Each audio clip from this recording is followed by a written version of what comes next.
শীতকালে মেয়েদের জন্য কোন কালারের ড্রেস পরা হারাম করে দেওয়া হয়েছে? প্রিয় মা ও বোনেরা, মনে রাখবেন, এই যে শীতের সময় আসলে, বিশেষ করে শীতের সিজনে অনেকে অনেক সুন্দর ড্রেস আপ করে, দামি দামি চাদর পরে, দামি দামি জ্যাকেট পরে, দামি দামি ব্লেজার পরে, বিভিন্ন ধরনের ড্রেস আপ করে আমাদের মা বোনেরা। মনে রাখতে হবে কোন ড্রেস মেয়েদের জন্য হারাম করে দেওয়া হয়েছে কিনা, কোন ড্রেসটি মেয়েদের জন্য হারাম করে দেওয়া হয়েছে, এই বিষয়টি বোঝার চেষ্টা করতে হবে।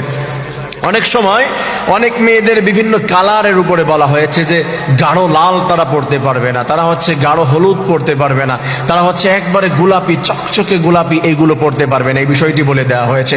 তবে এক্স্যাক্টলি মেয়েদের জন্য এরকম কোন কালারকে হারাম করে দেওয়া হয় নাই। কালারের দিকে যে গোলাপি কালার, হলুদ কালার, লাল কালার তারা পড়তে পারবে না, এই তিনটি কালার তাদের জন্য হারাম নয়। তাদের জন্য হারাম রয়েছে একটি ড্রেস, সেটি আমি বলছি, তবে এই কালারগুলি তাদের জন্য হারাম নয়, তারা পড়তে পারবেন।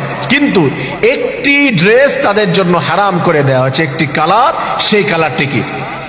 আল্লাহ রাব্বুল আলামিন জানিয়ে দিয়েছে রাসূল কারীম সাল্লাল্লাহু আলাইহি ওয়াসাল্লামের মাধ্যমে, কোন ব্যক্তি যদি কোনো ড্রেস পরার পরে, কোনো কালার পরার পরে, কোনো একটা ড্রেস আপ করার পরে এইগুলা নিয়ে যদি অহংকার করে, অনেক মেয়েরা রয়েছে, আমি এটা এত টাকা দিয়ে আড়ং থেকে কিনেছি, এত টাকা দিয়ে আমি বসুন্ধরা থেকে কিনেছি, এত টাকা দিয়ে আমি যমুনা ফিউচার পার্ক থেকে কিনেছি, এটা অমুক ব্র্যান্ড থেকে কিনেছি, তমুক ব্র্যান্ড সিঙ্গাপুর থেকে আনিয়েছি, এই চাদরটি আমি কাশ্মীর থেকে আনিয়েছি, এইগুলা বলে যারা অহংকার করে, রাসূল কারীম সাল্লাল্লাহু আলাইহি ওয়াসাল্লাম জানিয়েছে, আল্লাহ তাআলা বলেন হাদিসে কুদসি, আল্লাহ বলেন অহংকার হচ্ছে আমার চাদর, আর যে অহংকার করে আমার চাদর নিয়ে টানাটানি করে, আমি আল্লাহ তার উপরে নারাজ হয়ে যাই, তাকে জাহান্নামে নিক্ষেপ করে দেয়, নাউযুবিল্লাহ। আল্লাহ রাব্বুল আলামিন জানিয়ে দিয়েছেন অহংকার করা যাবে না। অহংকার করে কোনো ড্রেস যদি আপনার হয়ে যায়, প্রিয় মা, প্রিয় বোন, মনে রাখবেন, আপনি অনেককে ছোট করে বলছেন যে কত টাকা দিয়ে কিনেছো তোমার এই জ্যাকেটটি? এই তো মাত্র 2000 টাকা। দূর, এই 2000 টাকার ড্রেস আমি পরি, আমি তো পরি এত টাকার। এই শাড়ি কত টাকা দিয়ে নিয়েছো? 1000 টাকা দিয়ে। আমি পরি 50,000 টাকার শাড়ি, এটা আমার সাথে যায় না, এটা কোনো শাড়ি হলো? এই ধরনের কথা যদি আপনি বলেন, অহংকার যদি চলে আসে, আল্লাহ তাআলা কি বলে দিয়েছে? ইন্নাল্লাহা লা ইউহিব্বু কুল্লা মুখতালিন ফাখুর। আমি আল্লাহ কোনো অহংকারীকে পছন্দ করি না। আমি আল্লাহ রাব্বুল আলামিন সমস্ত অহংকারীদেরকে ডিসলাইক করি, অপছন্দ করি।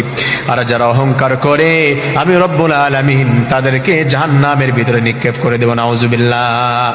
তা আপনার কোন ড্রেস আপনাকে জাহান্নামে যাওয়ার কারণ হতে পারে, তার মধ্যে যদি আপনার অহংকার থাকে, তার মধ্যে যদি মানুষকে ছোট করা হয়ে থাকে, মনে রাখবেন স্বাভাবিকভাবে কোনো কালার মেয়েদের জন্য হারাম করে দেওয়া হয় নাই।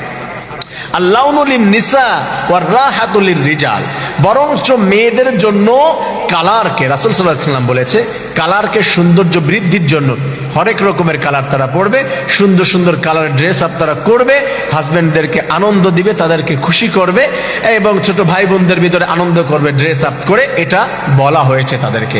বরঞ্চ সুন্দর ড্রেস আপ তারা করবে, কারণ beautiful dress can change your personality. মানুষের সুন্দর ড্রেস আপ, এটা কিন্তু মানুষের ব্যক্তিত্বকে আরো ডেভেলপ করে, এটাকে প্রকাশ করে, এটাকে আরো সুন্দর করে, এটা তারা করবে, এইখানে তাদের কোনো বাধা নাই। কিন্তু অহংকার রাখা যাবে না। প্রিয় মা বোনের, আল্লাহ তাআলা এই বিষয়টি বুঝে সবাইকে জান্নাতে যাওয়ার কাজগুলি বেশি বেশি করে জান্নাতুল ফিরদাউসের অংশীদার হওয়ার তৌফিক দান করুন, আমিন।